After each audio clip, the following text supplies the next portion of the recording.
Welcome back to another episode of What If Naruto Had a Big Brother? In this alternate Naruto universe, one small twist changes everything. What if Naruto wasn't alone? What if he grew up with someone stronger, smarter, and born to rewrite destiny itself? Today, we dive deeper into the story of Kaito Uzumaki, Naruto's powerful older brother whose existence shakes the entire Shinobi world. New alliances form, new enemies rise, and the future of Konoha may never be the same again. So sit back, relax, and get ready, because this episode is about to change everything. Itachi. Itachi moved like a black blur through the canopy, leaping branch to branch. He paused once, briefly, when the air changed. A suffocating, primal pressure washed over the forest. That chakra. His Sharingan snapped open instinctively. The nine tails. He hadn't felt it since the night of the attack, 8 years ago. The memory struck like a hammer, but he didn't stop. If Naruto was losing control now, something had gone impossibly wrong. Was it the masked man? Had he returned for the nine tails? And was Kaito caught in the middle? Itachi poured more speed into his legs. He had to get there. Now. Then, mid-stride, Itachi felt another shift. The monstrous chakra was shrinking, being forced back. And Kushina, or Kaito, they're suppressing it. Good. But whatever triggered it must still be there. And then he saw it. A massive red Rasengan, towering above the treetops, grinding against an enormous purple sphere of chakra. Air warped between them, trees buckling as the shockwaves shattered the earth. Itachi braced on a branch, cloak snapping in the wind. This is bad. He leapt again, racing toward the clash. Tsunade and Amp, Jiraiya. Tsunade's sandals pounded across the leaf-covered roof tiles, her haori snapping behind her. She saw Jiraiya ahead, white hair flashing between treetops. Then, suddenly, the oppressive chakra pressing against her lungs vanished. It stopped, she muttered, landing beside him on a thick branch. Jiraiya nodded, still running. Looks like the kid reined it in. Tsunade's jaw tightened.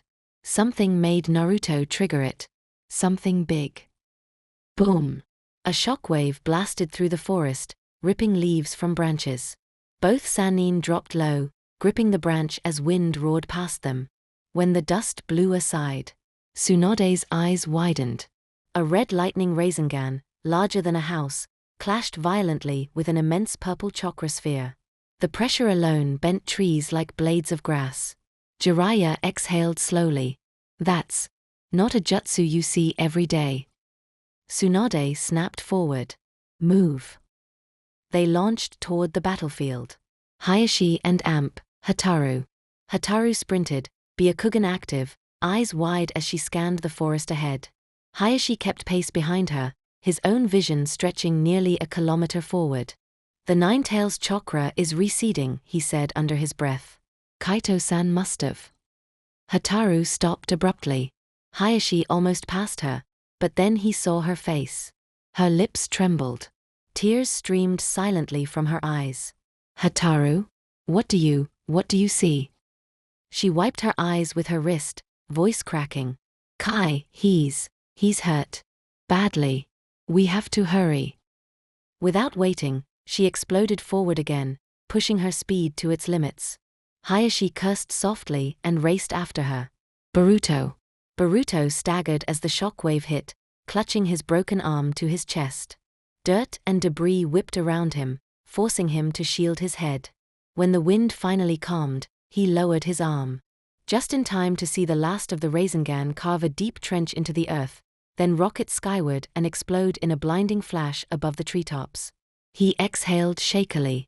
What kind of monster is that guy? A silhouette dropped into the clearing. Itachi. His Sharingan scanned everything at once. Kushina collapsed, Naruto burned and unconscious, Boruto injured. Then Kaito, motionless on the dirt. Itachi moved. He knelt by Kushina first. Aunt Kushina, don't move. His voice was calm but urgent. Tell me, where's Kaito? Kushina lifted trembling fingers toward the ruined clearing. Itachi nodded once and vanished. Boruto stumbled after him, heart hammering. Sasuke, Itachi, and Amp, Kotsuyu. Sasuke dragged his injured body toward Kaito, only for cold steel to touch his throat. He froze. A kunai pressed against his neck. "Don't move," a low voice murmured behind him. Sasuke's eyes widened. That voice. Itachi. The Sharingan spiraled into its Mangekyo form as Itachi leaned close. "State your identity." Sasuke opened his mouth. "Please don't harm him, Itachi-san." Both turned. Kotsuyu sat gently atop Kaito's back, her tiny feelers glowing. "He's an ally." Itachi paused. Lowered the blade. "Forgive me." Sasuke exhaled slowly. "It's fine." Itachi knelt, turning Kaito gently onto his back. The sight made even his breath hitch. A fist-sized hole had been punched straight through the boy's chest. Itachi lifted him carefully. "We're leaving." Tsunade arrives. By the time Tsunade and Jiraiya landed in the clearing, Kushina was unconscious, Naruto lay burned and motionless, and Boruto stood pale and frightened. Tsunade knelt instantly beside Kushina. "You used chakra again, didn't you?" she muttered, frustration and worry mixing in her voice. Naruto was carried over next. Tsunade pressed glowing palms to the charred skin, knitting it back together. "Boruto," she said without looking up, "explain." He gulped, backing up. Well. He didn't finish. Itachi arrived, carrying Kaito. Tsunade's head snapped up. Her pupils shrank. "Kaito." Hataru reached them at the same moment, dropping beside Itachi and gently guiding Kaito's head into her lap. "Kaikuen, please be okay." Hayashi stood behind her, arms folded, silent as a shadow. Tsunade ran her chakra across Kaito's chest, frowning deeply. "Severe chakra depletion, internal trauma. He's hanging on by stubbornness alone." Hataru's fingers trembled. "See, can you save him?" Tsunade nodded. "Yes. But he needs a hospital. Now." She stood and barked orders. "Fugaku, Hayashi, Jiraiya, search the area. Confirm the enemy's death. I want no surprises." They nodded and vanished into the trees. Tsunade turned back, looking at all of them, Boruto, Naruto, Kushina, Kaito, even Sasuke and Itachi. Her voice softened just slightly. "You're safe now. Let's get you home." "Kirin now." A bolt of lightning split the clouds and smashed down from the heavens. It hit Yuroshiki like a judgment, white-hot light searing through him.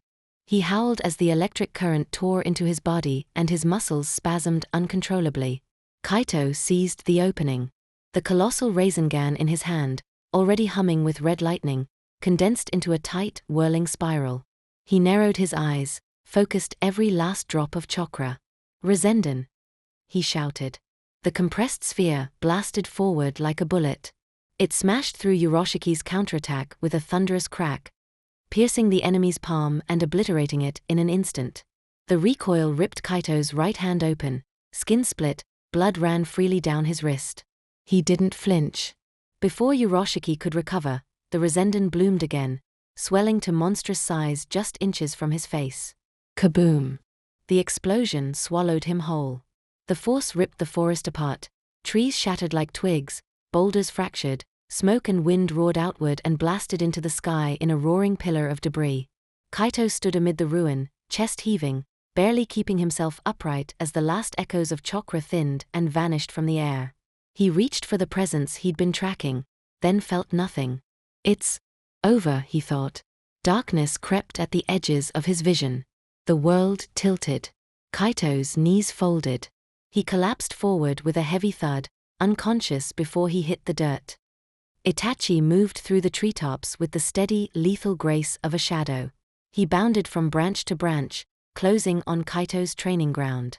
He froze on a high limb as a familiar pressure rolled through the woods, the thick, suffocating weight of Ninetail's chakra. The memory of that force punched him in the chest. It had haunted him since the attack 8 years ago. The three-tomo Sharingan spun, alert and hungry. Without a second wasted, Itachi launched, legs churning. What happened? He thought. Did someone strike Naruto? What could force him to tap the Ninetails? A single answer rose and stung. The masked man? Or something like him. Kaito must be fighting. He poured speed into his limbs, every stride carrying him closer. Then, as he ran, the pressure shifted, the Nine-Tails chakra was receding. It's going down. Kaito, or Kushina, suppressed it. As he neared, the sight stopped his breath cold. A massive red Rasengan clashed with a swirling purple sphere of chakra, both towering over the treetops. The forest convulsed, the ground cracked, roots ripped free from the earth. Itachi grabbed the trunk to steady himself as wind howled and bent the trees.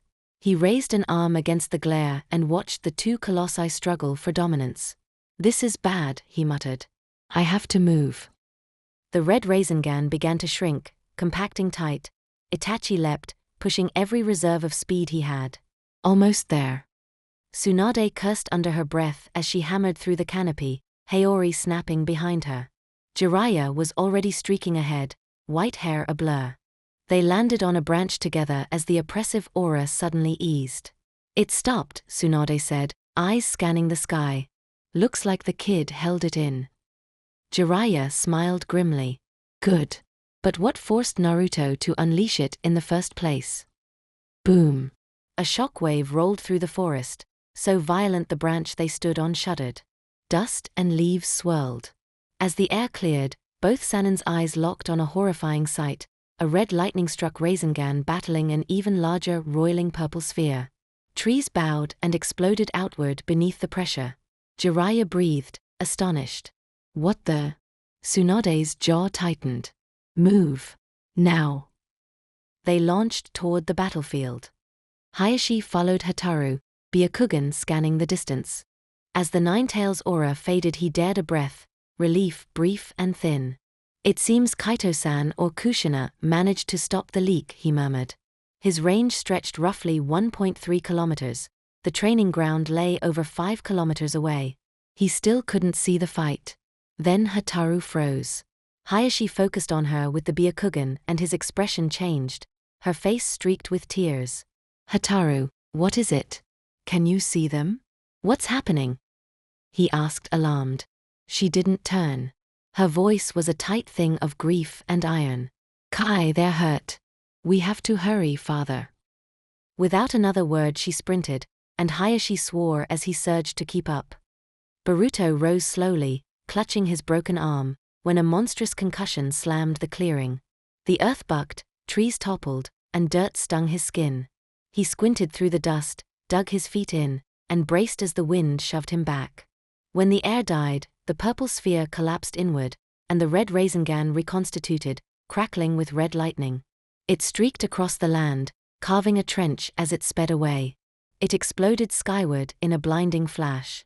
Itachi dropped into the clearing just then, landing as the light burst. His Sharingan swept the scene, Kushina on her knees clutching her gut, Naruto unconscious and burned, Boruto injured, then Kaito, motionless on the ground. Itachi was at Kushina in a heartbeat. "Aunt Kushina, are you all right?" "You should not be moving," he said, crouching. She opened her eyes, voice a rasp. "Itachi, Kun. Please, help. Kai." He didn't hesitate. "Right." He vanished in a blur. Boruto stumbled after, heart pounding. "Bachan, are you okay?" he panted, kneeling to help. Sasuke hobbled forward, hand pressed to the wound where Uroshiki's rod had pierced him, blood seeping between his fingers. His gaze snapped to Kaito's prone form. That surge, definitely Nine-Tails chakra, he thought. But did Kaito use the chakra inside Naruto, or the leak itself? He tightened his jaw and limped closer. A blade pressed to his neck. Cold steel whispered a warning in his ear. "Don't even try it," a voice said, low, familiar, and cold. Sasuke's breath stopped. He knew that voice. Itachi stood behind him, kunai poised. The Sharingan in his eyes spiraled, the tomo sharpening into intent. "Now tell me," Itachi said, voice dangerous and clipped, "who are you?" Sasuke opened his mouth. A soft voice drifted from Kaito's side. A small white snail with blue stripes inched onto Kaito's back. Katsuyu's small voice replied, steady, "He's an ally, Itachi-san. He helped defeat the enemy." Itachi froze, Processing. Slowly, the kunai lowered. He looked, saw the face of the boy who'd been struck through. He exhaled, the blade dropping. I'm sorry. Sasuke shrugged. It's fine. Itachi moved to Kaito, gently rolling him onto his back. The boy's shirt was soaked, a fist-sized hole had pierced straight through his chest. It was no wonder Naruto had lost control. Kotsuyu's tone was grave. He's stable, but he used far too much chakra. He needs medical attention. Itachi nodded, lifting Kaito carefully and slinging the boy's uninjured arm across his shoulder. Can you walk, Sasuke? Sasuke nodded. Yeah. They left without fanfare. Tsunade and Jiraiya landed as the tension in the clearing began to settle. Tsunade knelt at Kushina's side, palpating the woman's abdomen. You used chakra again, didn't you? She snapped, though the worry undercut the scold. Jiraiya carried Naruto closer. Tsunade, his skin burns. It's from the Nine Tails. Tsunade's hands glowed green as she closed wounds and knit flesh. Naruto moaned as scorched skin healed under her palms. Boy, she said, turning her glare on Boruto, who cradled his broken arm. You. What happened? What made Naruto tap the Nine Tails? And where's Kaito? Before he could answer, Itachi returned carrying Kaito. Sasuke followed. Jiraiya's eyes flicked to Sasuke with a wary flicker, then to the wounded Jezebel of a scene, and said in a half-grim, half-amazed tone, well, that explains a lot. Hataru arrived and knelt, cradling Kaito's head in her lap. Her fingers trembled as she watched the spot where the wound had been. Hayashi stood just beyond, composed but tense. Tsunade checked Kushina and sighed. There's only so much I can manage here. She'll need those special pills. Her head snapped to Boruto. Where are they? Kaito had them in his pouch, Boruto blurted. Itachi unfastened Kaito's bag and produced a small medicine bottle. Tsunade took it wordlessly, handed it over, and pressed the pills between Kushina's lips until she swallowed. The tension left Kushina's face like a tide going out. She drifted into unconsciousness. Tsunade placed her hand over Kaito's chest and frowned. Hataru's eyes filled. Lady Tsunade, Hataru asked, voice tight, is he going to be all right? Tsunade's answer was quiet and hard. Yes. But he burned himself out. He used every reserve of chakra. He'll need days to recover, severe chakra exhaustion and internal trauma. Her gaze snapped to Boruto and Sasuke. One of you explain exactly what happened. Sasuke stepped forward. We were attacked during training. Jiraiya's gaze sharpened. By who? Kotsuyu crawled onto Kaito's chest and spoke, calm and measured. I can answer that, Lord Jiraiya. The enemy was very strong. Kaito summoned me earlier for senjutsu training, then they were ambushed.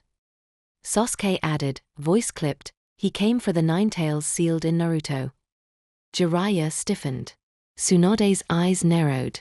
He was after the Nine Tails? Kotsuyu nodded. Yes. He said so himself. Sasuke continued, his space-time ninjutsu allowed him to rewind a few seconds. It was why he was so hard to hit. Tsunade frowned. Space-time, the masked man? Itachi shook his head. Not him. The technique doesn't match. Jiraiya asked the question that hung in the air. Where is he now? Sasuke answered bluntly, Kaito killed him with that Rasengan just before you arrived. More orders followed. Tsunade turned to Fugoku and Hayashi. Search the area. Confirm the enemy is dead. Jiraiya, assist them. Fugoku, Hayashi, and Jiraiya vanished into the trees. Tsunade looked over the battered group once more. We take them back to the village. Medical attention now. Then we figure out who was behind this. They moved to carry the wounded, Kaito on Itachi's shoulder, Kushina and Naruto under Tsunade's care, back toward the leaf, the forest still echoing with the memory of the blast. Hataru's hand stayed on Kaito's chest, fingers trembling as she looked down at him. Her face was tight with worry. A figure dropped into the clearing, Fugoku Uchiha, arms folded, expression as unreadable as stone. He surveyed the wounded, Kushina curled on the ground, Naruto motionless, Boruto and Sasuke bruised and battered. I see everything's been handled, he said flatly. Jiraiya glanced at Fugoku, then toward Sasuke. So, those explosions earlier, what were they? Sasuke met his father's eyes. It was a trap. Kaito set the explosives to counter the enemy's spacetime jutsu. The blast didn't finish him. He survived, struck Kaito, and impaled him. That's what triggered Naruto. While I kept the enemy occupied, Kaito suppressed the Nine Tails, then came back and finished the fight with his Rasengan. Tsunade took it all in, then barked orders without missing a beat. Fugoku, Hayashi, search the surrounding area. Make sure the enemy didn't survive. Jiraiya, assist them. She looked over the injured pile. I'll take them back to the village for treatment. They need rest. Fugoku, Hayashi, and Jiraiya nodded and melted into the trees. Days later, sunlight washed through a hospital room in the Hidden Leaf. The village went about its business outside. Kids playing, merchants calling, but inside the Uzumaki ward things were quiet, intimate. Kushina sat cross-legged on Naruto's bed with a bento in her lap. She scooped a spoonful, rice, tamagoyaki, a bit of ebi tempura, and coaxed it toward her youngest. Open wide, Naruto, she said. Wrapped head to toe in bandages, Naruto obliged like a sulky child. How long do I have to stay here, Mom? He muttered, chewing. Kushina only smiled and fussed. A few more days. Then Tsunade will discharge you. She offered another spoonful. Boruto shuffled out of the bathroom with his arm in a sling. He collapsed onto the spare bed and opened his own box. Thanks, Botchan. I'm starving, he said. Hataru slipped in, carrying small boxes of desserts and fruit. I brought these, she said softly as she handed them to Kushina. Her eyes flicked to Kaito's bed and did not leave him. Kaito lay pale and still, and 4 drip in one hand, thick bandages on the other. Naruto poked his head from the bathroom, caught sight of the daifuku and brightened. Hataru smiled at him. Kushina teased that her Kaikuin was lucky to have such friends. Naruto muttered, half muffled by sweets, that he couldn't remember much, just training, then blackness. Kushina smoothed his hair and offered a gentle, measured lie. A seal went wrong and you all got hurt. That's all. It was easier, she told herself, than letting Naruto know the truth, that a Jinchuriki's power had spilled. For now, the lie kept him safe. Then Kaito's eyes fluttered. He lurched awake with a gasp. Kaikuin. Hataru and Kushina cried, rushing to his side. They hugged him like they might never let go. Naruto dove onto the bed and clung to his brother, guilt shaking his voice. I'm sorry. I didn't mean for you to get hurt, you know. Kaito, groggy and confused, patted him. It's fine, Naruto. Don't, he blinked, and confusion sharpened into alarm as his fingers fumbled at the bandages on his right arm. He tore them away. Hataru's hand snapped out to stop him. Kaito-kun, you can't. Kaito ignored the protest and peeled the wrappings. Skin raw but healing showed through. He checked his palm, his forearm, every inch. No mark. No karma. Hataru, please, use your Byakugan. Scan me, Mom, Naruto. Check every inch, he said, voice flat with the worry he'd been stewing with since waking. Hataru's eyes softened. She activated her Byakugan and swept over him, then Naruto, then Kushina.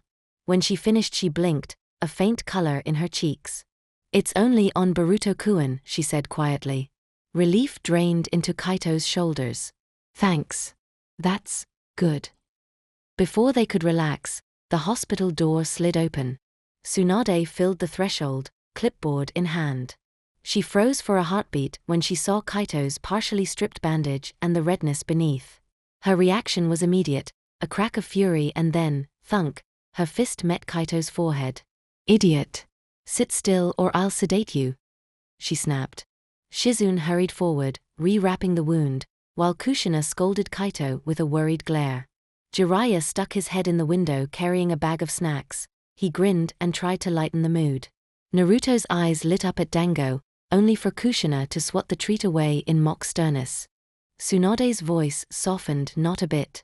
You'll be in the hospital a few more days, she told Kaito. No training. He begged to go home. She relented with a warning and agreed to discharge them the next day. When the room was quieter, Naruto led away by Shizen to have his dressings changed. Tsunade turned a blade-sharp stare on Kaito. Now, tell me everything. Kaito swallowed and began in a measured voice. We were attacked by a man named Urashiki. He was after the Nine Tails sealed in Naruto. We fought. Naruto lost control when he saw me get impaled. I had to suppress him, then finish Urashiki with a Rasengan. I passed out after. Tsunade's jaw tightened. She snapped her clipboard in half with a single, furious motion. Do I look stupid to you, brat? She demanded, and hauled him roughly forward. Kushina opened her mouth to protest, but Tsunade cut the room short. You are going to tell me everything. In detail. Now. Her tone left no room for jokes. Kaito inhaled, then said the one thing he'd kept from her, because he's from the future.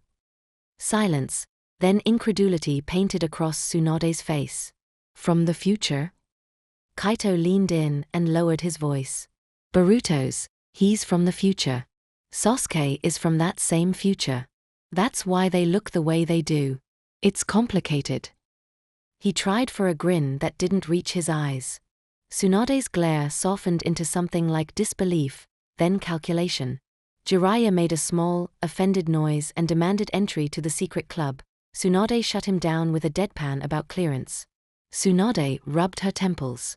You should have told me someone was coming for Naruto. I had to scramble an evacuation, spin it as a drill. I could have covered things better. Kaito admitted he had planned in silence because the matter was complicated. He hadn't wanted to widen the circle until he understood the threat. Tsunade's expression hardened into a promise of work to come. She turned as a soft knock sounded on the door. Come in, she called, voice already shifting from reprimand to command. There were still questions to be answered and a village to protect. Tsunade didn't let him off the hook. You should have at least told me someone was coming after Naruto.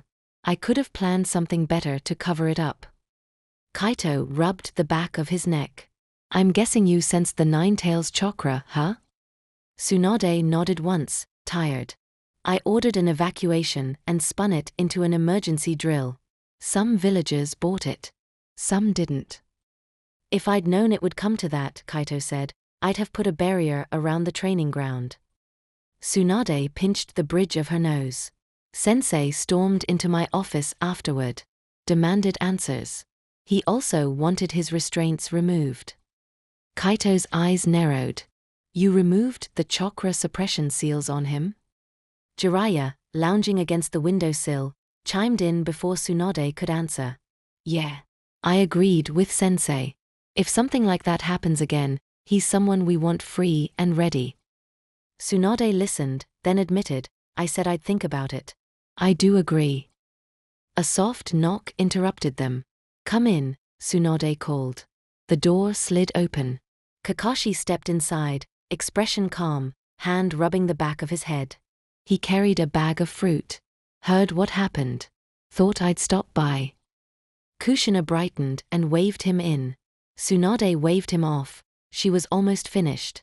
Kakashi moved to Kaito's bedside. Hataru gave a shy smile. Tsunade finished with Boruto's cast. You're next, brat, she said, then turned to the others. I'll be back for a full report, Kaito. Kaito glanced to the corridor and called, Itachi Tenzo, mind joining us? In moments they appeared, ANBU gear and all. Kushina rose and left to fetch Naruto, smiling at Hataru. Hataru hurried to feed Kaito as he protested and then surrendered when his stomach growled. She spoon-fed him, cheeks pink. Kakashi cleared his throat. So, what actually happened? Kaito swallowed and started, Urashiki. He was after the Nine Tails. I'd had a rumor a few weeks back, shaky intel, but it turned out true. He met Itachi's gaze. That's why Karen moved to Hataru's house. I prepared quietly because the source was unreliable. I didn't want to worry Tsunade over a rumor. Itachi's eyes narrowed. Why not tell Lady Tsunade? Kaito gave a weary shrug. I thought I could handle it. Kakashi's visible eye narrowed. So the attack, what were his abilities? Kaito's voice went flat. Space-time ninjutsu that lets him replay seconds to dodge. A chakra rod that pulls chakra out of people. He toyed with me. I set tandem explosive seals to disrupt his jutsu. It worked, partly. He survived, struck from behind, stabbed me through the chest, and ripped out my chakra. It looked like I was killed. Naruto saw it, lost control, and the nine tails nearly broke loose. Hataru's spoon hovered forgotten. Tenzo leaned in. If he was stronger than you, how did you finish him? Kaito exhaled. Naruto's surge helped. I used senjutsu to speed recovery and used Kurama's chakra in a massive Sage Rasengan. It finished him, at least the one we fought. He looked away. But I don't think that's the last time we'll see Urashiki. Not for this timeline. A cold hush went through the group. Hataru's face fell. Itachi's gaze sharpened. You think he'll return? Kaito nodded slowly. Someday. In the future, probably. Kakashi's tone hardened. You won't face him alone next time. We'll be there. Itachi added, take care of him, Hataru. Don't let him overdo it. Itachi and Tenzo melted back into shadow, leaving Kaito with promises of backup. Kakashi offered a quiet warning, don't push himself. Then he left. Later, Kaito climbed the hospital rooftop to find Sasuke staring toward the Uchiha compound. The wind tugged the drying sheets, the village spread out beneath them. You were out almost 3 days, Sasuke said without looking back. Should you be up? I'm fine. Exhausted, Kaito answered. Did we actually kill Urashiki? Or did he escape? Sasuke's voice was flat. You killed him. I saw it. He watched Kaito closely. Did he leave a mark on anyone? No. Hataru checked. Me, Naruto, mom. Nothing. Only Boruto has the karma. Sasuke's expression softened for a moment.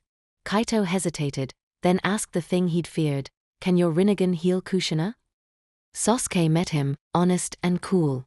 The Rinnegan can restore the dead in certain ways, but it doesn't heal injuries.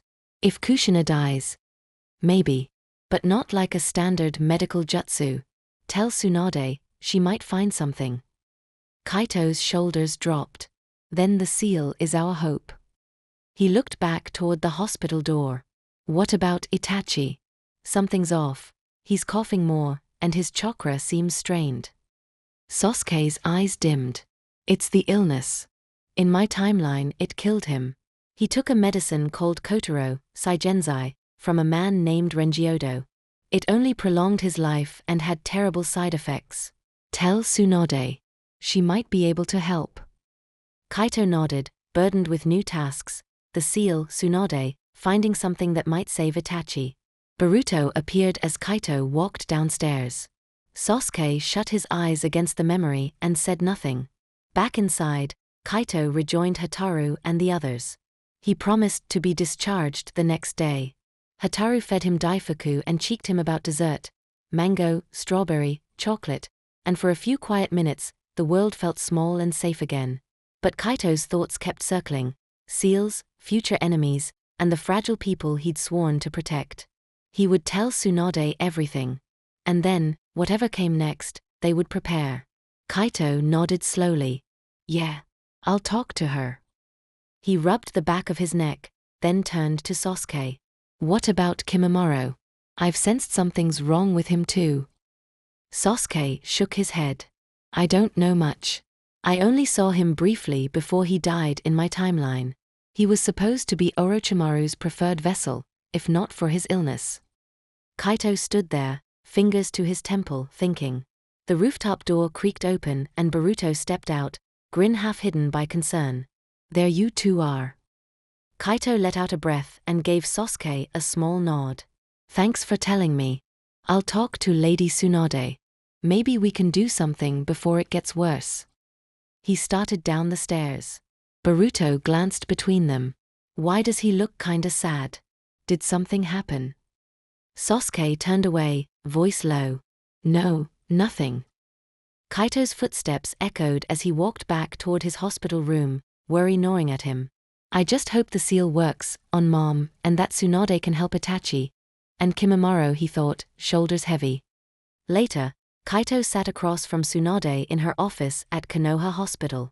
The room was sealed, even the air felt guarded. Paperwork and charts cluttered her desk, but her attention was fixed on him. So we'll have to deal with the Uroshiki from this timeline in the future? She asked. Kaito nodded. Yeah. He's still out there. Hopefully not for another 20 years. I don't know if his other self has made contact with this timeline's version. I hope not. Tsunade tapped her pen against the desk and sighed.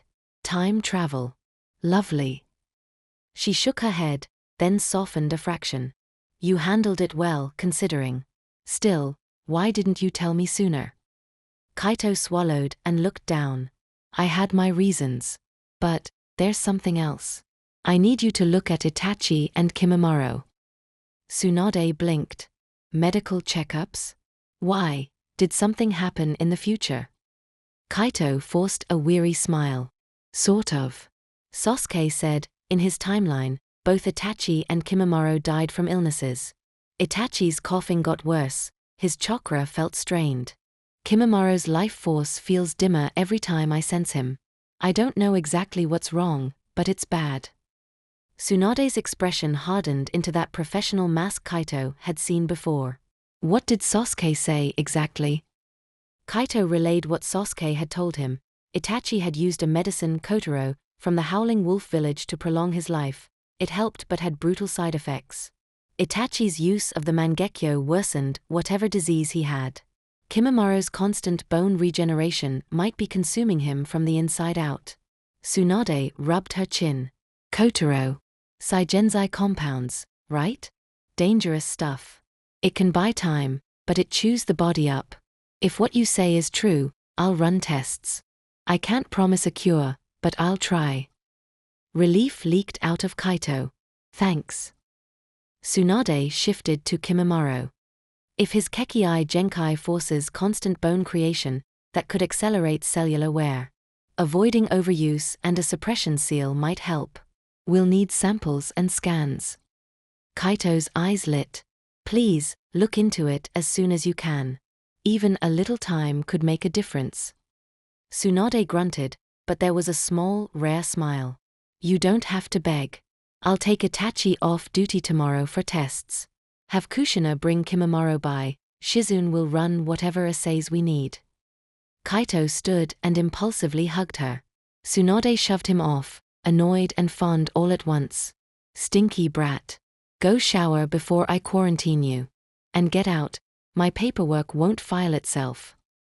Kaito saluted playfully and left, thinking of lists, tests to order, seals to design, people to convince. Back in his hospital room, wrapped in a towel after a quick wash, Kaito felt the cool cotton of the patient robe. Kushina fussed, scolding him gently for moving too much. Naruto, bandaged but restless, was bent over a scroll doing homework. A knock at the door. Kushina opened it with a bright, surprised smile. Oh, it's you lot, come in. She called, stepping aside. Guren, Karen, Hoku, and Kimimaro barged in, worry and relief written across their faces. Karen threw herself at Kaito. You're awake. We were so worried. Kaito laughed, patting her head. Hoku presented a bag of fruit with quiet grace. We brought this for you, Kaito Nii-san. Naruto complained theatrically about not getting anything, until Choji and the others arrived later with snacks, turning the mood light. Hitomi Hyuga slipped in with Hinata and little Hanabi, warm and gentle. Hitomi gave Kushina a small ornate box. Kushina cooed over Hanabi and fussed over everyone like the most capable mother in the village. Shikoku arrived next, as casual as ever, with Shikamaru, Choji, and Ino trailing behind. The room buzzed, stories, laughter, worried chatter. Kaito scanned the faces and felt the weight of all the favors and obligations tied to them. Shikoku sidled over to Kaito with a half-joke. Mind if we talk outside? Kaito nodded. Give me a sec. Mom, can you take Kimimaro to Lady Tsunade? She wants to run tests. Kushina looked puzzled, but Kimimaro lifted his head at the name. All right.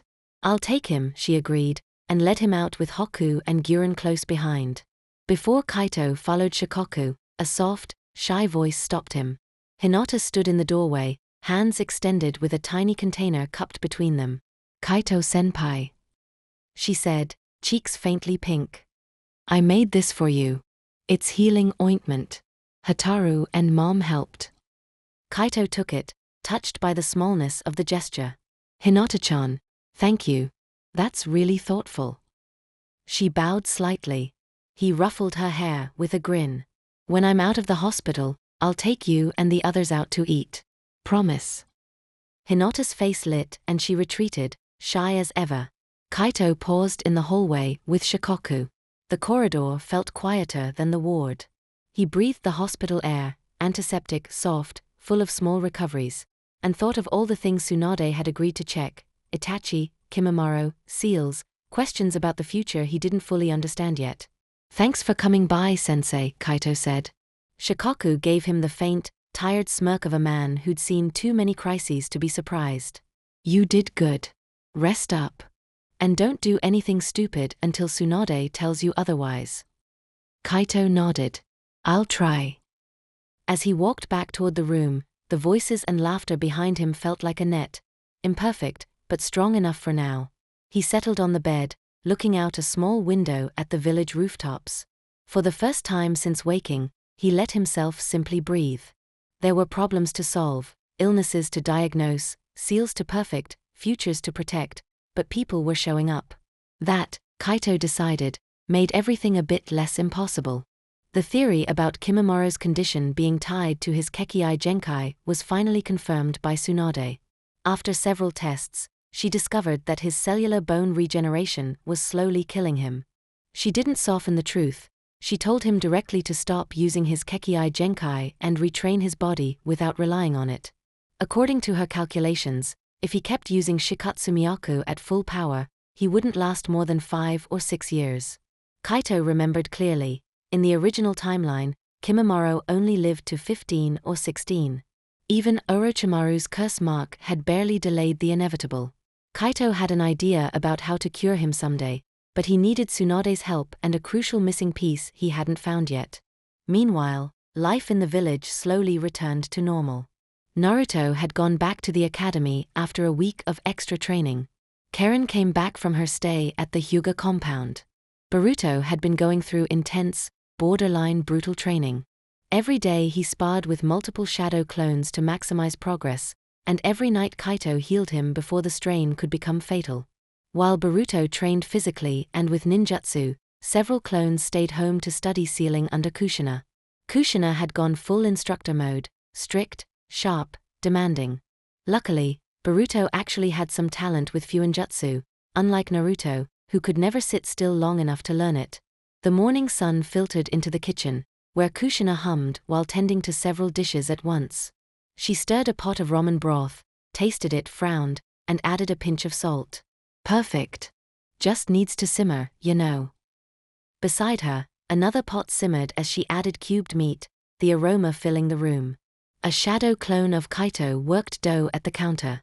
Is this thickness right, Mom? He asked, holding stretched noodles toward her. Kushina inspected them, rolled a few strands between her fingers, and nodded. Almost. One more stretch. The clone adjusted the dough again while the real Kaito leaned against the wall, eating Ichiroku's deluxe ramen. The oven dinged behind him. The char siu was done. Kaikuin, take that out for me? Kushina asked, pouring water into another pot. He slurped the last bit of ramen, swallowed, and nodded. Yeah, Mom. He set the char siu on the counter. Clone Kuin, start boiling the noodles, she added. The clone dropped fresh noodles into boiling water. Kaito was about to take another bite from his cup when a knock sounded at the door. He sighed. Kaikuin? Door, you know. Yeah. He already knew who it was. Opening the door, he found Sasuke standing there. You're early, Kaito said, stepping aside. Is Boruto awake? Sasuke asked. Nope. Still knocked out from yesterday. The karma ceiling had drained Boruto. When Kaito and Kushina began suppressing the mark, it flared as if alive, reacting to danger and spreading across Boruto's arm. Luckily, Kaito's countermeasures worked. By the time the sealing was done, Boruto collapsed unconscious. In the kitchen, Kushina greeted Sasuke warmly. "You're early. Want something to eat?" "No, thank you. I already ate. Did anything happen after I left?" Kaito tossed his empty ramen cup into the trash. "No. The seal's suppressing the mark." Kushina nodded as she prepared more broth. "We countered every defense mechanism that mark had. Unless you or Boruto use the key, it'll stay dormant forever." Kaito tossed Sasuke a scroll. Sasuke caught it quietly. "A replica of the sealing formula. Might be useful someday. And you'll need Naruto to activate it." Sasuke nodded just as Boruto stumbled in, half asleep, rubbing his eyes. "What happened yesterday? My whole body hurts." Sasuke asked him if the mark felt different. Boruto looked at his hand. The thin circular design around the karma surprised him. "Weird. I don't feel anything anymore. Before it felt like something was watching me. Now it's just gone." "That's how it should be," Kushina said with a smile. While Boruto ate, Kaito and the clone sealed bowls of ramen and curry into specialized stasis scrolls. Sasuke received one labeled for him, Sakura, and Sarada. Kushina casually mentioned Mikoto had cooked some of the food. Then Kaito placed a large scroll on the table. Kushina explained, "All the Uzumaki clan's techniques and knowledge. For you, your sister, your parents. A rite of passage. And Boruto-chan. Only teach this to family. If this falls into the wrong hands, it could be dangerous." Boruto swallowed nervously. "Yes, Bochan." Kaito set down another scroll, this one for Naruto. Sasuke raised a brow. "It's called Baryon mode," Kaito explained. He described the chakra fusion, the massive boost, the lethal cost, and how only Naruto, protected by Kurama's healing, could survive it. Sasuke listened quietly. Kaito then handed Boruto a pendant shaped like a leaf. "Keep this on you. It contains my personal techniques, including Hiraishin." Eventually, the time came to leave. At the village gates, Kushina pulled Boruto into a fierce hug. Her voice trembled as she handed him letters for Naruto, Hinata, and Himawari. "Tell your dad I'm proud of him, you know. Tell your mom thank you. And give Himawari a big hug from her Bochan. And remember, we'll always be right here, waiting with ramen and open arms." Boruto blinked back tears and fist-bumped her. "I will, Bochan." Kaito turned just as Sasuke began molding chakra. His expression sharpened. "Don't. I know you've been erasing memories. Try it on me or my mom and I'll pluck your Sharingan out." Sasuke paused, then nodded. "Understood." He bowed to Kushina. "Thank you, for everything."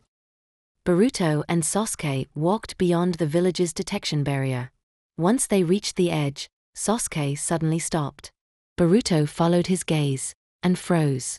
Someone stood beneath the trees, leaning casually against a trunk. "Itachi." Boruto's eyes widened. Itachi-san." Itachi stepped forward. "I heard you were leaving." He handed Sasuke a small wooden box. A parting gift. As he passed him, he paused. "You've grown up, Sasuke." Before Sasuke could speak, Itachi dissolved into a storm of black crows. Boruto stared, stunned. "Wait, does he know?" Sasuke smirked faintly. "Come on. Let's go home." Sasuke and Boruto reached the edge of the village's detection barrier. Sasuke came to a sudden stop, looking straight ahead. Boruto blinked. "Huh? What's wrong, Sasuke?" He followed Sasuke's gaze and spotted someone standing just beyond the trees. Leaning against the trunk with his arms crossed and eyes closed stood Itachi. Boruto's eyes widened. Itachi-san." Itachi slowly opened his eyes, pushed off the tree, and walked toward them. "I heard you were leaving," he said as he came to a stop in front of them. Sasuke gave a small nod. "Yeah. We have to get back home." It's been a while. Itachi nodded once, then held out a small wooden box. It's a parting gift. Sasuke took it and bowed his head slightly. Thank you. Itachi gave a faint nod, then walked past them, but just as he passed Sasuke, he stopped. You've grown up, Sasuke, he said quietly. Before Sasuke could respond, Itachi's body dissolved into a flock of black crows that scattered into the trees. Sasuke's eyes widened for a moment as he stared at the disappearing crows. Boruto stood beside him, mouth slightly open. Wait, does he know? Sasuke smirked and shook his head. Come on, Boruto. We should get going. After walking a bit further beyond Konoha's detection barrier, Sasuke turned to Boruto. Did you pack everything we brought with us? Boruto nodded. Yeah, I got everything. I mean, we can't forget this stuff, especially this. He pulled the time travel device, Kurosuke, from his pouch. Kurosuke chimed cheerfully. Good morning to you both. Have you finally decided to return to our original timeline? Boruto handed the device to Sasuke as it continued. Did you enjoy yourselves in this timeline? Boruto shrugged. Yeah, I guess you could put it like that. Honestly, I'm surprised you're awake. You've been asleep the whole time we've been here. Sasuke gave a curt nod. We'd like to borrow your power again to get home. Understood, Kurosuke replied. But just then Kaito appeared behind Boruto using the Flying Thunder God jutsu. Sasuke tensed instantly. Kaito scratched the back of his head with a sheepish smile. Good, you're still here. Boruto jumped back, clutching his chest. Don't sneak up on people like that. Kaito chuckled and held out a scroll. Sorry about that, I forgot to give you this. Boruto blinked and took it. What is it? It's Lady Hitomi's dango, Kaito said, still scratching his head. I asked her to make me some. Boruto frowned. Why? Kaito looked at him, slightly puzzled. I mean, it's for Hinata. Who else? She's your grandmother, you know. If I'm not mistaken, she's not around in your timeline, right? I was there to save her during Hanabi's birth here. But if I wasn't there in your world, she would have died during childbirth. Or am I wrong? Boruto's expression dimmed. He shook his head slowly. No, you're right. She's not. Mom doesn't really talk about her much.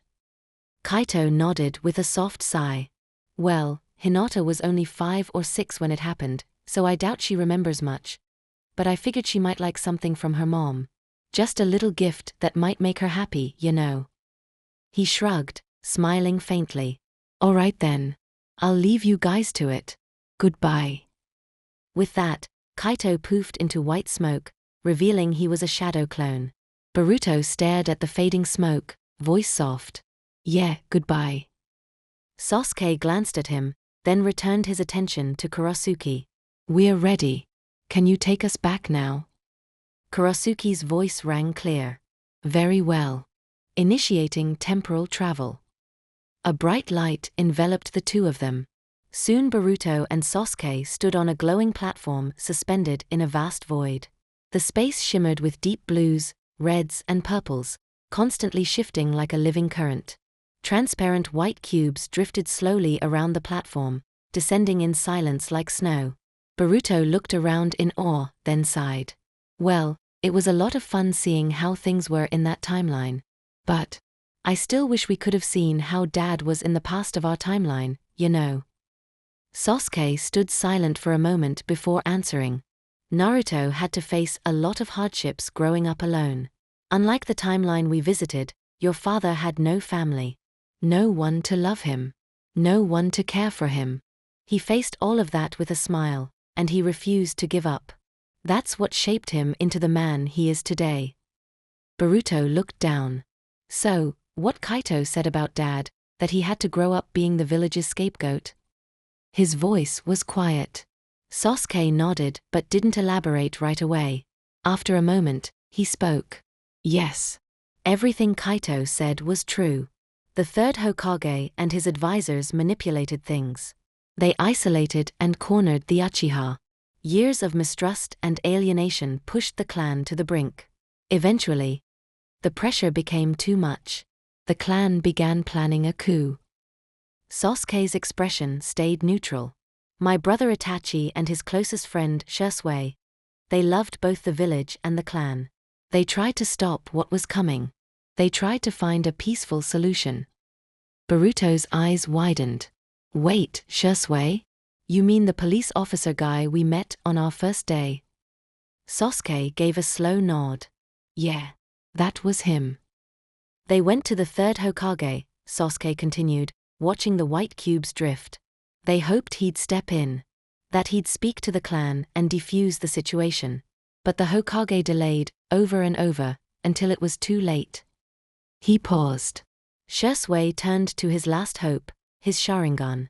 He had a powerful genjutsu that could alter a person's will. He planned to use it on our father to steer him away from the coup. Boruto's eyes widened further. But he told the third Hokage about his plan. That same day, one of the Hokage's advisors, Danzo, betrayed him. He poisoned Shisui and stole one of his eyes.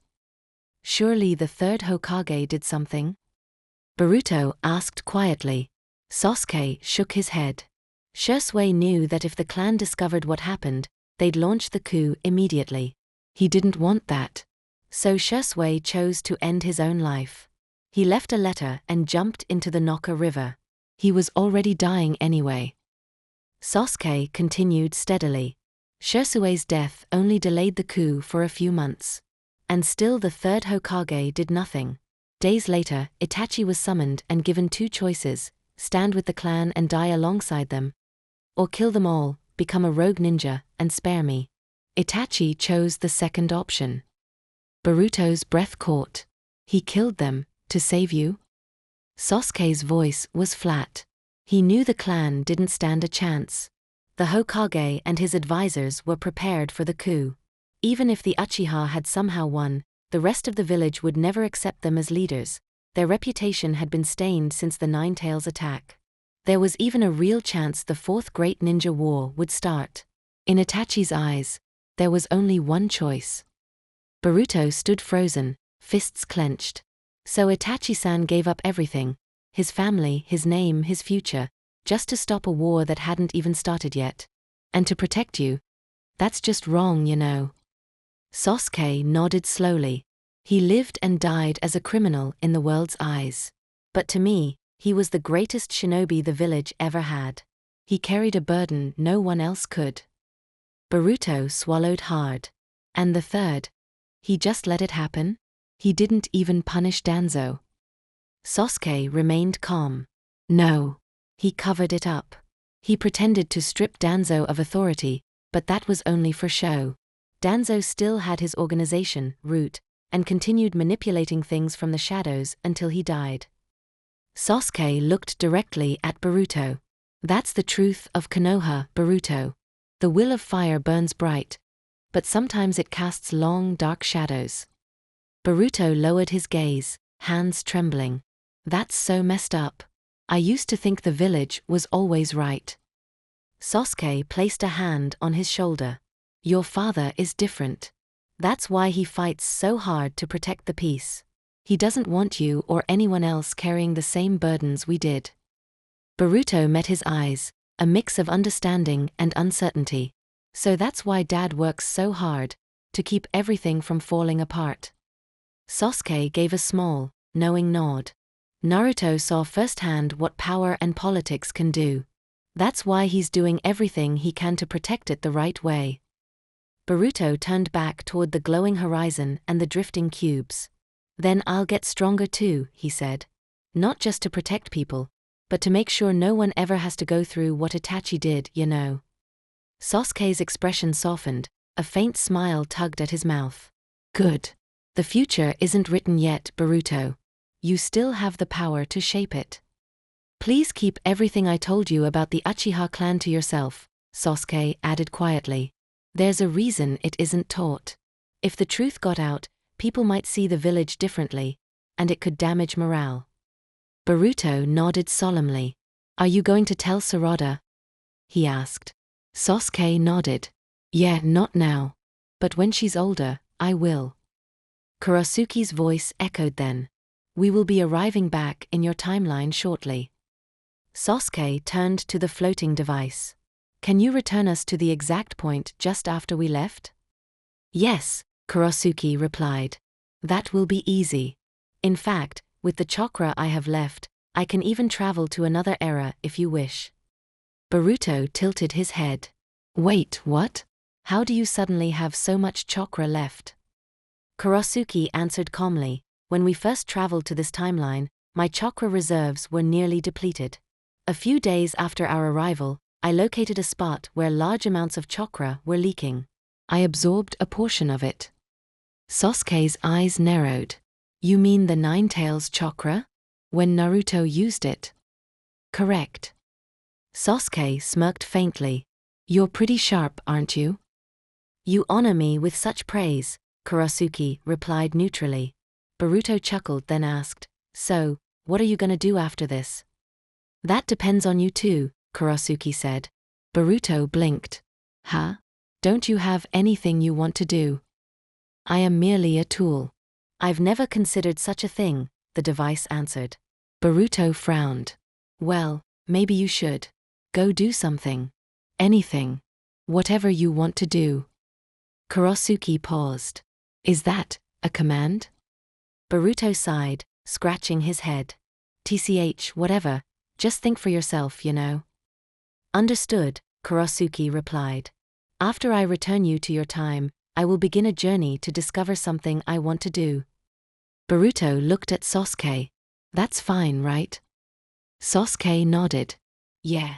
It's not like we should be using his powers however we want.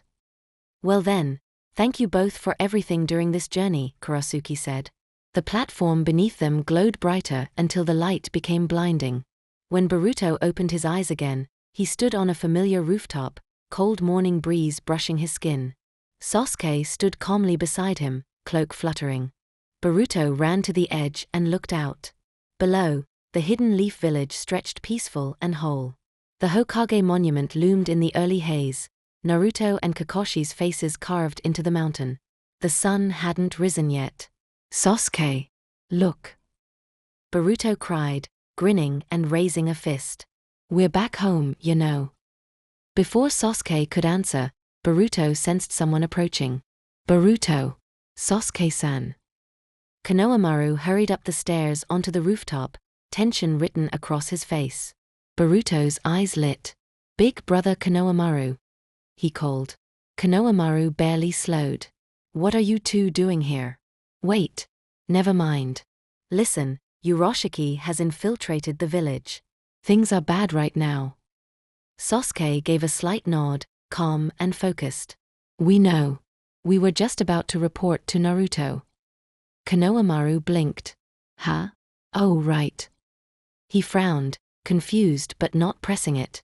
Without another word, Sasuke moved toward the Hokage tower. Let's go, Boruto. He vanished using body flicker. Boruto shot one last grin at Konohamaru. See you later, big bro. Then he flickered and disappeared. Konohamaru stared after them for a beat, blinking. Ha! That's new. When did he learn that? He ran to the edge, gripping the railing and looking out. Below, the hidden leaf village spread as it always had, peaceful and whole. The Hokage monument showed Naruto and Kakoshi's faces carved into the mountain in the early morning haze. The sun hadn't risen yet. Sasuke! Look! Boruto shouted, grinning, and pumped a fist into the air. We're back home, you know. Before Sasuke could answer, Boruto's head snapped to the side at a footstep. Boruto! Sasuke-san.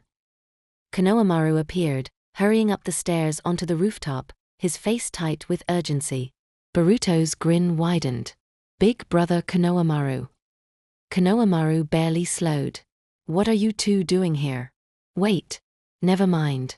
Listen, Urashiki has infiltrated the village. Things are bad right now. Sasuke gave a curt nod, expression composed. We know. We were just about to report to Naruto. Konohamaru blinked, confused, then let it go. Sasuke didn't waste time. Let's go, Boruto.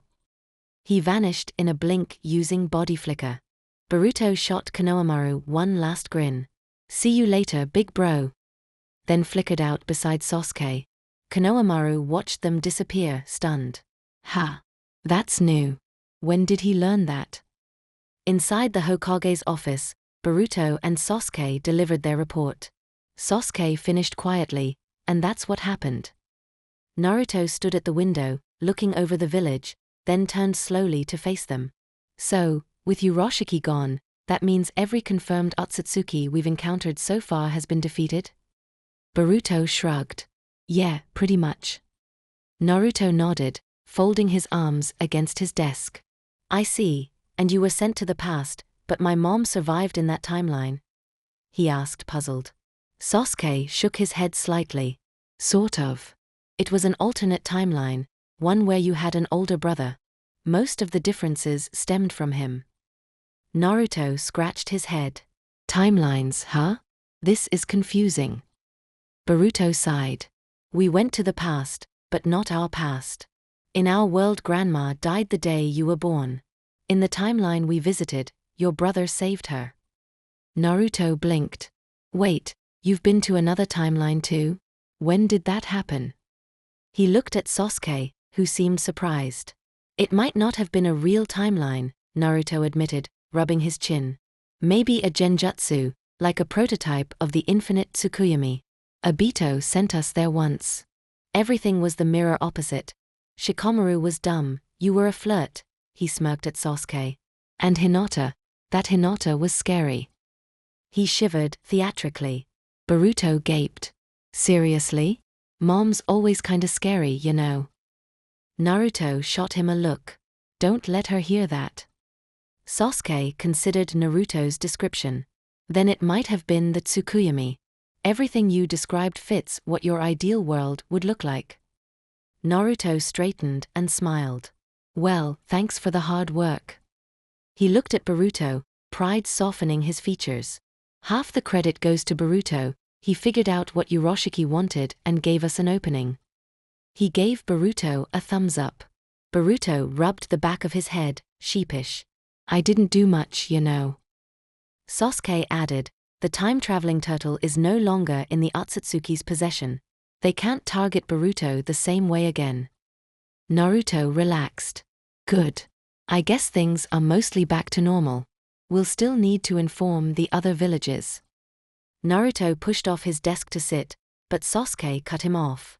"There's something else." Naruto perked. "What is it?" Sasuke's face hardened. "It's about the mark on Boruto's hand." Boruto slapped his forehead. "Oh right. I forgot." Naruto tensed. "Did you find something out?" Sasuke exhaled. Kaito Uzumaki in that timeline could sense the mark. Using senjutsu, he determined it's rewriting Boruto's DNA, slowly turning him into an Otsutsuki. Naruto stared. "Rewriting his DNA?" Sasuke nodded. "The mark is a method for Otsutsuki resurrection. Before they die, they place the mark on a host. Over time it converts the host's DNA until the Otsutsuki can be reborn by overwriting them." Naruto's hand went to his mouth. "So the person with the mark gets erased?" Sasuke's expression was grim. "Yes." "Tell me there's something we can do." Naruto's voice sharpened. "Sasuke, can your Rinnegan remove it?" Boruto waved a hand. "Relax, old man. Grandma and Kaito already handled it." He showed his palm. A thin ring now circled the karma mark. "They made a seal to fully suppress it." Sasuke added, "The seal should hold until Boruto dies of natural causes. They built safeguards in case it's triggered." Naruto sagged with relief. "But they couldn't remove it." "No. Not without killing him. They needed years to carefully extract it, time we didn't have." Naruto let out a long breath and slumped into his chair. "You should have led with that. I nearly had a heart attack." Boruto grinned. "Where's the fun in that, you know?" Naruto chuckled. Sasuke tossed a scroll to Naruto. "This is a copy of the seal. Kaito thought it might be useful if someone else gets marked." Naruto unrolled it and scanned the symbols. There's always a chance it happens again, Sasuke said. The seal needs one of us to add chakra as a safety measure. Naruto's brow creased. Like my sealing jutsu? But I'm not great at fuinjutsu. Boruto smirked. Don't worry, we've got it covered. Sasuke placed another scroll on Naruto's desk. Naruto peered at it. A technique, Sasuke said. Kaito created it. He wanted me to give it to you. Naruto blinked. For me. Sasuke nodded. He said you might be the only one who could survive it. Naruto's eyes widened. Only I can survive it? Sasuke explained, the technique fused two chakra sources, like nuclear fusion, to create exponentially stronger energy. For Naruto, it would fuse his chakra with Kurama's, contained inside a seal Kaito designed. The fusion burns through life force, but Kaito's seal isolates the energy so the user can survive, provided they're healed constantly while using it. Kaito believed Kurama could handle that. At that moment, a flare of orange chakra pulsed from Naruto and coalesced into Kurama's chakra head beside him. Boruto jumped back. Whoa! Since when can he just show up like that? Naruto laughed. He's always been able to, He just doesn't bother. Kurama angled his massive chakra gaze at the scroll. So he made a seal that contains chakra fusion and prevents the biggest drawback. Interesting. As expected of Minato's son. Naruto bristled. Hey, I'm also his son, Kurama snorted, unimpressed. Sasuke continued, the technique is inefficient. Even with your reserves, it would only last minutes. Kaito's calculations say you'd need about 30 days worth of chakra from both you and Kurama to last a full day. Naruto's eyes bulged. 30 days? That's huge. He looked at Kurama. Think it's safe? Kurama snorted. Relative term. It'll feel like a pressure cooker, but compared to dying, it's better. His chakra sank back into Naruto's body. Naruto pointed to the scroll's circular diagram. How do I apply it? Sasuke indicated the seal. Place your palm here and channel chakra. The seal will copy itself onto your hand and siphon a little chakra at a time. Naruto did as told. The seal glowed, kanji flowed up the scroll and arranged into a spiral on his palm. Ha! I thought it would hurt. He flexed his fingers. I can feel it drawing a little chakra from me and Kurama. Sasuke nodded. That means it's working. Anything else I should know? Naruto asked. No, Sasuke replied. That's everything. Naruto stretched and yawned. You too should get some rest. Especially you, Boruto. Boruto grinned. You should come home too, Dad.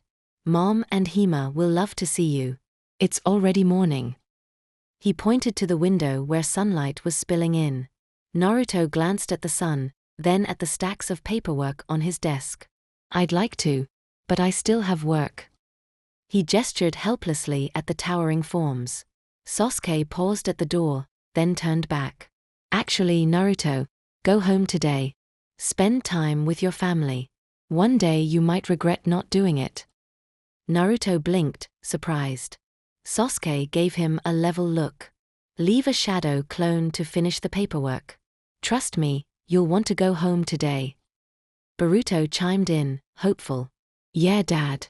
Just for today, leave a clone, Naruto sighed, then smiled. All right. I'll leave a clone behind just this once.